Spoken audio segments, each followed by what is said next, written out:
તો મિત્રો તમે લોકો જોઈ રહ્યા છો આ ગોતમેશ્વરનું પાર્કિંગ છે। અહીં એક્ઝેક્ટ તમે લોકો પાછળ અમારી બાઇક પડી છે જોઈ રહ્યા છો, હરેશભાઈ પાર્કિંગ કરી રહ્યા છે અને આ ગોતમેશ્વરનો ડેલો છે એક્ઝેક્ટ પાછળ તમે લોકો જોઈ રહ્યા છો। આનથી મિત્રો તમે લોકો તળાવ તરફ જઈ શકો છો અને આ ગોતમેશ્વરનું પાર્કિંગ છે મિત્રો તમે લોકો જોઈ રહ્યા છો।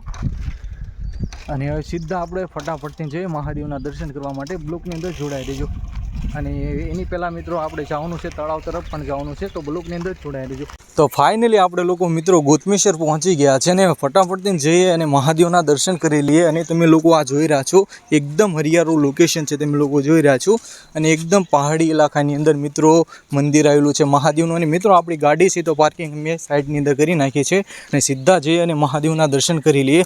અને આંપાની કોર જોશો તો નંદી છે તમે લોકો જોઈ રહ્યા છો અને એકદમ લોકેશન મિત્રો જોશો તો શાંત વાતાવરણ તમને લોકોને જોવા મળશે અને પક્ષીઓનો સરસ મજાનો આ પહાડી ઇલાકાની અંદર તમને અવાજ સાંભળવા મળશે। અને ફટાફટથી પહેલાં જ તો આપણે લોકો મહાદેવના દર્શન કરી લઈએ। અને આમ પર જોશો તો એકદમ તમે ફોટોગ્રાફી છે, વિડીયોગ્રાફી સરસ મજાની કરી શકો છો।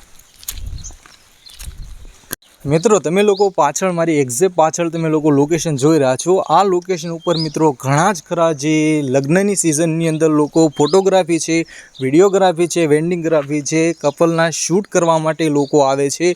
અને આ લોકેશન પર તમે લોકો જોઈ રહ્યા છો। તમે પણ લોકો ક્યારે પણ લગ્ન પ્રસંગની અંદર ફોટોગ્રાફી છે, વિડીયોગ્રાફી છે સતત અહીંયા કરવા માટે ગોતમેશ્વર મહાદેવ આવી શકો છો। અને બાજુમાં ઉપર જશો તો તળાવ છે તમને એ પણ દેખાડીશ। બ્લોકની અંદર જોડાઈ રહેજો ને અહીંયા તમે લોકો સરસ મજાની ફોટોગ્રાફી કરી શકો છો। હવે ફટાફટથી આપણે પહેલાં જ તો મહાદેવના દર્શન કરી લઈએ, તમને લોકોને પણ મહાદેવના દર્શન કરાવશું। બ્લોકની અંદર જોડાઈ રહેજો।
તો ફાઇનલી મિત્રો અત્યારે આપણે લોકોએ મહાદેવના સરસ મજાના દર્શન કરી લીધા છે। તમે પણ મહાદેવના દર્શન કર્યા ફટાફટ તેને આપણે તળાવ તરફ જઈએ અને લોકેશન તળાવનું છે એ આપણે તમને લોકોને દેખાડીશ। બ્લોકની અંદર જોડાઈ રહેજો। અને તમે લોકો આ જોઈ રહ્યા છો મહાદેવની પ્રસાદ પણ લઈ લીધી છે, ચણા છે સરસ મજાના અને આપણે પ્રસાદ હરેશભાઈને મેં લઈ લીધી છે। તો ફટાફટ તેને આપણે લોકો જઈએ તળાવ તરફ। બ્લોકની અંદર જોડાઈ રહેજો।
તો ફાઇનલી મિત્રો અત્યારે આપણે લોકો તળાવ તરફ પહોંચી ગયા છે. હવે ફટાફટ થઈને આપણે લોકો ઓલપાની બાજુ જઈશું અને આંપા જોશું તો એકદમ લોકેશન સરસ મજાનું છે, તમે લોકો જોઈ રહ્યા છો.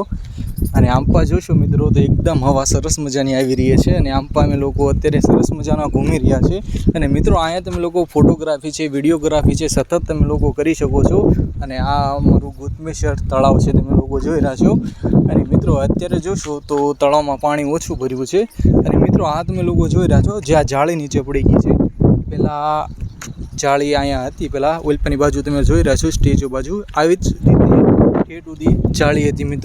મિત્રો જાળી નાખવાનો મતલબ એક જ છે કે જ્યારે મિત્રો ચોમાસાની અંદર જ્યારે પાણી આવતું હોય છે તળાવની અંદર વરસાદને લીધે, ત્યારે આ તળાવ આખું જ ઓવરફુલ થઈ જતું હોય છે. એ કારણે અહીંયા સુધી પાણી મિત્રો આગળ તમે લોકો આગળની બરોબર પાણી થઈ જતું હોય છે. અને જે લોકો બહારથી આવતા હોય છે અહીંયા ફોટોગ્રાફી છે, વિડીયોગ્રાફી કરવા માટે, ઉતારતા હોય છે ને ફોટો પાડતા હોય છે. મિત્રો પાણી ખોટું હોય એ કારણે આવી છે છો ને અત્યારે લીધે આ જાળી છે નીચે પડી ગઈ છે.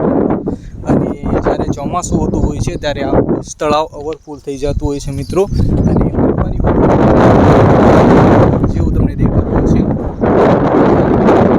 દરવાજે જે તળાવના છે દરવાજાની બાજુમાં છે. અત્યારે સરસ લોકોની સરસ લોકેશન દેખાડશે. બ્લોગની અંદર જોડાઈ રહેજો. બ્લોગિંગ હવે હું કરું છું. અત્યાર સુધી હરેશભાઈ બ્લોગ કરતા હતા, કારણ કે હરેશભાઈનો પણ આપણા બ્લોગની અંદર સીન આવી જાય. હરેશભાઈ ગોતમેશ્વરનું અત્યારે લોકેશન કેવું છે? મસ્ત સરસ મજાનું. અને અત્યારે ભાઈ અમે બે લોકો ઘૂમી રહ્યા છીએ અને એક્ઝેક્ટ પાછળ જોઈ રહ્યા છો સરસ મજાની અત્યારે વ્યૂ આવી રહ્યું છે. ને લોકેશન જોશો તો એક નંબર છે. તમે પણ ક્યારે પણ ફોટોગ્રાફી કરવા માટે આવી શકો છો. અને મિત્રો લોકો ફોટોગ્રાફી કરતા હોય છે. તમે બાજુમાં જોઈ રહ્યા છો ઓલી સાઈડ પર ઓલી છત્રી જેવું તમને દેખાય ને, આ લોકો પણ બેસીને સરસ મજાની ફોટોગ્રાફી કરી શકો છે. અને આ નીચે મિત્રો ઉતરવાના પગથિયા છે, તમે લોકો જોઈ રહ્યા છો. અને અહીંયા જાળી જોશો તો નીચે પડી ગઈ છે પવનના લીધે, તમે લોકો જોઈ રહ્યા છો બધી જ જાળી નીચે પડી ગઈ છે. અને મિત્રો જ્યારે તળાવ ઓવરફુલ થતું હોય છે ત્યારે આગળ તમે લોકો જોઈ રહ્યા છો ત્યાં સુધી પાણી ભરાઈ જતું હોય છે. અને હરેશભાઈ ઉપર છે, જોઈ રહ્યા છો. અને આવું સરસ મજાનું મિત્રો લોકેશન છે, તો ક્યારે પણ તમે પણ લોકો આવી શકો છો અને ફોટોગ્રાફી કરી શકો છો. સરસ મજાનું લોકેશન પણ છે. તો મિત્રો બસ આજ માટે આટલું જ હતું. ફરી નવો બ્લોગ સાથે મળીએ છીએ. તમને લોકોને ગોતમેશ્વર મહાદેવનો બ્લોગ કેવો લાગ્યો અને ગોતમેશ્વરના જે લોકેશન છે, ગોતમેશ્વર મહાદેવના દર્શન તમને પણ લોકોને કરાયા અને તળાવના વ્યૂ પણ તમને લોકોને દેખાડ્યા. બ્લોગ કેવો લાગ્યો કમેન્ટની અંદર જરૂર જણાવજો. ચેનલને સબસ્ક્રાઈબ કરવાનું ન ભૂલતા. તો મળીએ છીએ નવો બ્લોગ સાથે નેક્સ્ટ બ્લોગની અંદર. જય માતાજી, જય શ્રી રામ.